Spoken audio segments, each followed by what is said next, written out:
अगर भ्रष्टाचार या करप्शन की परिभाषा ही बदल दी जाए और उस परिभाषा के मातहत करप्शन को ऑर्गेनाइज्ड वे में सिस्टम का हिस्सा बना दिया जाए तो आप कैसे पकड़ पाएंगे कि कोई करप्शन हो भी रहा है या नहीं हो रहा है। मौजूदा वक्त का सच यही है और बीते 6 बरस में ऐसा ही कुछ इस देश के भीतर हुआ है। तो ठीक 6 बरस पहले 26 मई 2014 को इस देश को एक नया प्रधानमंत्री मिला।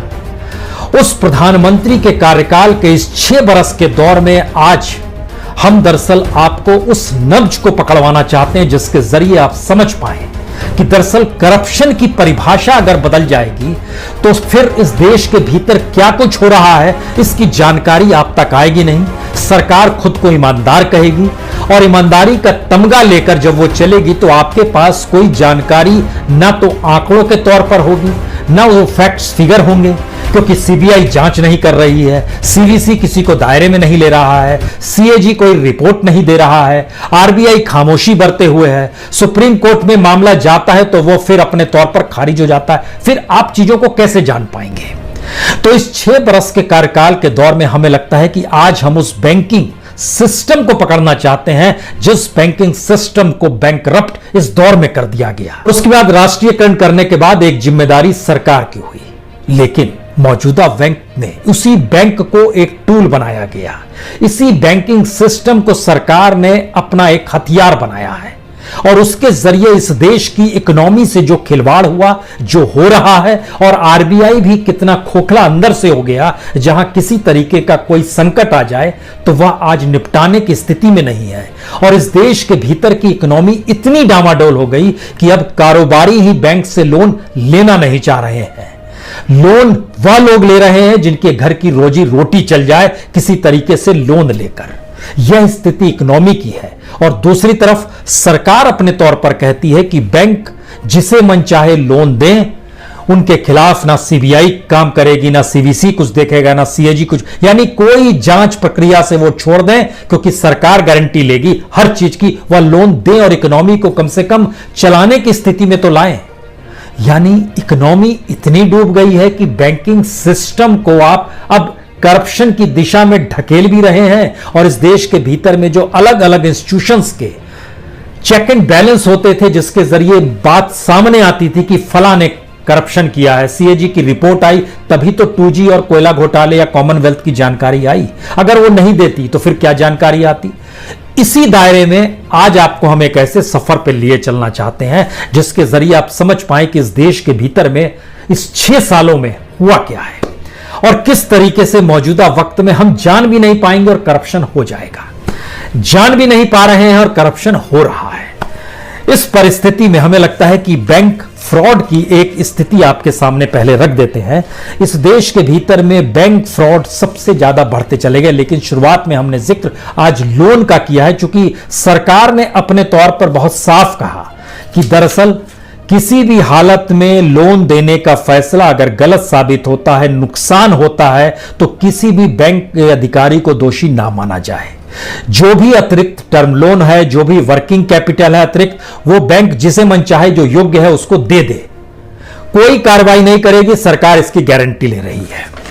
अब आप देखिए इस देश के भीतर के उस सफर पर चलिए जिस समय मोदी गवर्नमेंट, यानी 2014 से पहले की एक स्थिति देखिए। 2012-13 में बैंकों ने जो लोन दिया था वह तकरीबन 63,000 करोड़ का लोन 2012-13 में दिया गया था।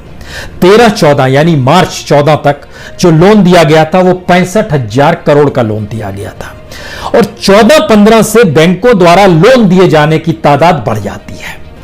14-15 में यानी अप्रैल 2014 से मार्च 2015 तक 1,50,000 करोड़ के लोन दिए जाते हैं। उसके बाद वो और बढ़ता है, 1,60,000 करोड़ होता है। उसके अगले साल और बढ़ता है, 1,70,000 करोड़ होता है। यह धीरे धीरे बढ़ते चला जाता है और बढ़ते बढ़ते स्थिति धीरे धीरे यह आती है कि इस देश के भीतर में जो बैंक फ्रॉड है उनकी तादाद बढ़ती चली जाती है।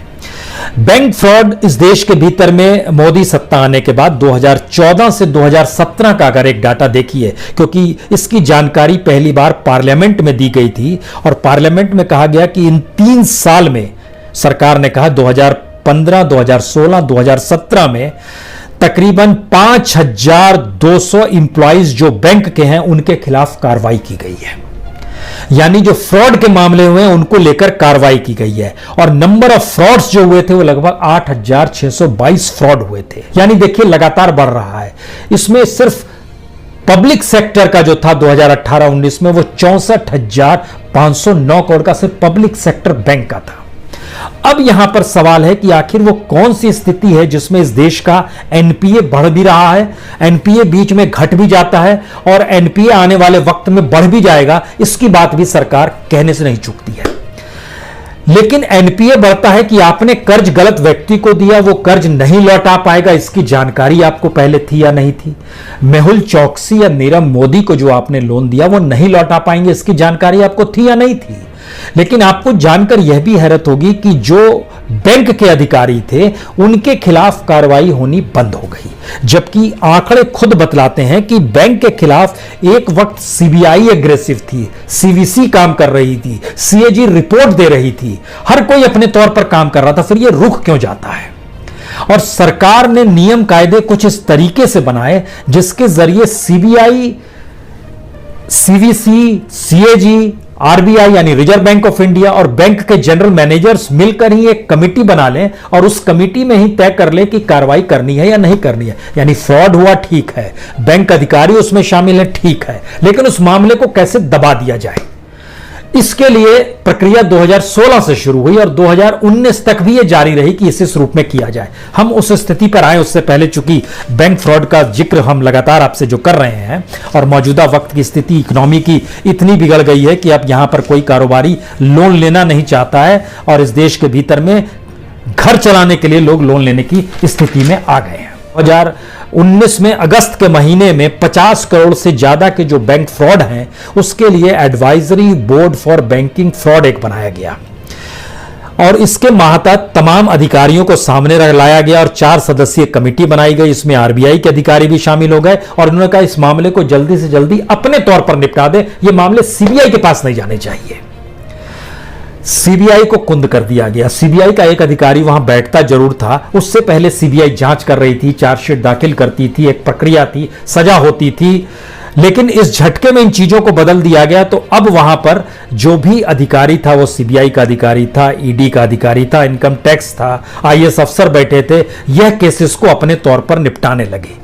और 10 जनवरी 2019 को सीवीसी ने कहा, सेंट्रल विजिलेंस कमीशन कहती है कि 123 गवर्नमेंट के अधिकारी हैं, वो चाहते हैं कि इनके खिलाफ तत्काल मामले निपटाए जाएं, कार्रवाई हो, निपटाए जाएं, यानी क्रिमिनल केसेस ना हो, यानी सीबीआई जांच ना करे, निपटाए जाएं। इसमें 7 केसेस के जो 16 अधिकारी थे वो कौन कौन थे?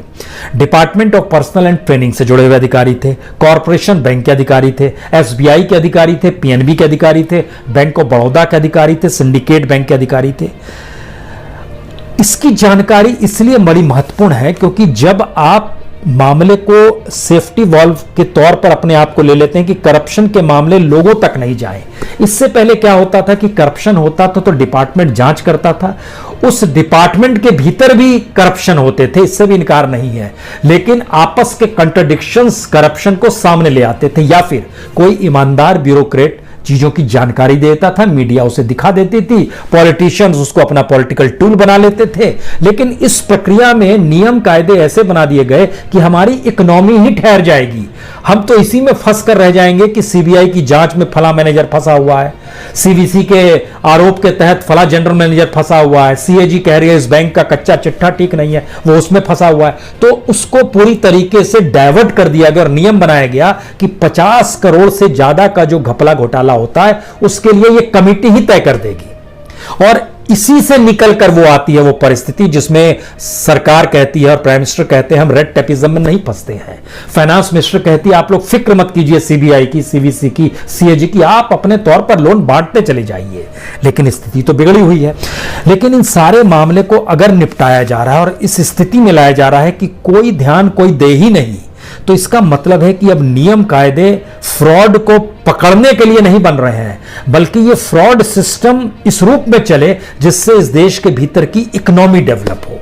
अब यहां से 2-3 बातें शुरू होती हैं क्या ईमानदारी को बताने के लिए करप्शन बाहर नहीं आए इसलिए करप्शन को ऑर्गेनाइज कर दिया गया और सिस्टम का हिस्सा बना लिया गया? क्योंकि कल तक जो स्थिति थी और आज जो स्थिति है उसमें एक बेसिक अंतर यह आ गया कि कल तक बैंक के लोग जो जांच करते थे, अब बैंक की जांच करने वालों की जो कमेटी है उसमें इन्फोर्समेंट डायरेक्टर का भी व्यक्ति है, सीबीआई का भी है, इनकम टैक्स का भी है, सीवीसी का भी है, आरबीआई का भी है, सीएजी का भी है। और इस कमेटी की निगरानी कौन कर रहा है? सरकार कर रही है। तो सरकार अपने तौर पर इन चीजों को बाहर आने नहीं दे रही है। वहां पर जो करप्शन हो रहे हैं, और डाटा तो आपके सामने है जिसका जिक्र हमने बैंक फ्रॉड का लगातार डाटा किया, और बैंक की स्थिति इतनी विकट हो गई है कि अगर बैंक के डाटा और बैंक के फ्रॉड्स जो हैं अगर वो सामने आ गए तो यह स्थिति इस रूप में बिगड़ जाएगी। क्योंकि इसकी तादाद को समझिए कि पिछले साल 71,543 करोड़ के जो मामले फ्रॉड के हुए हैं उसमें जुड़े हुए सैकड़ों अधिकारी बैंक से जुड़े हुए हैं। उससे पहले 41,000 करोड़ के मामले हुए, उसमें भी बैंक के अधिकारी जुड़े हुए हैं। और इन सब के बीच में जो सीबीआई के पास जो मामले पहुंचे उसमें जरा परखने की कोशिश कीजिए वो कौन सी कंपनियां हैं जो इस देश में फ्रॉड करती है, वो किस तरीके से इकोनॉमी में हिस्सेदारी करती है। सीबीआई के पास जांच पहुंचती है, अब सीबीआई उन जांच को उस रूप में ही करेगी जिस रूप में कंपनी को वो घेर सके, बनिस्बत की वो बैंक के भीतर से घोटाले होते हैं और अधिकारियों की मिलीभगत कैसे होती है, जैसे नीरव मोदी के केस में हुआ, वो सामने नहीं आना।